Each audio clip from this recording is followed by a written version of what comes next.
നമ്മൾ ആർക്കെങ്കിലും വിരോധമായി ദോഷകരമായി വിചാരിക്കുകയോ നിരൂപണങ്ങൾ നമ്മുടെ ഹൃദയത്തിൽ നിന്നുണ്ടായാൽ അത് അവർക്കല്ല ദോഷം ഉണ്ടാകുന്നേ, നമ്മുടെ അനുഗ്രഹം തടയപ്പെടും.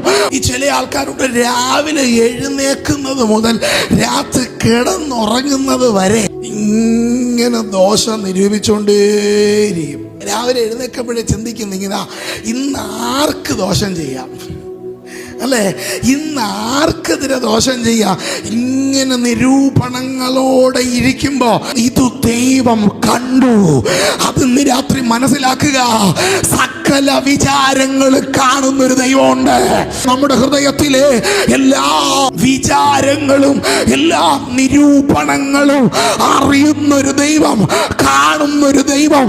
അങ്ങനാണെങ്കിൽ ഇന്ന് രാത്രി ഞാൻ ദൈവാത്മാവിന് ദൂത് വിളിച്ചു പറയട്ടെ, ദൈവത്തെ സേവിക്കുന്ന നിനക്ക് വിരോധമായി നിനക്ക് ദോഷം വരുത്താൻ ഈ നാളുകളിൽ നിനക്ക് എതിരെ ചില ദോഷങ്ങൾ നിരൂപിക്കുന്നതിന്റെ നടുവിൽ എൻ്റെ ദൈവത്തിന്റെ സംരക്ഷണ, എൻ്റെ ദൈവത്തിന്റെ കരുതൽ നിന്റെ ലൈഫിൽ ഈ നാളുകളിൽ ഉണ്ടാകുമെന്ന് പരിശുദ്ധാത്മാവ് വിളിച്ചു പറയുകയാണ്.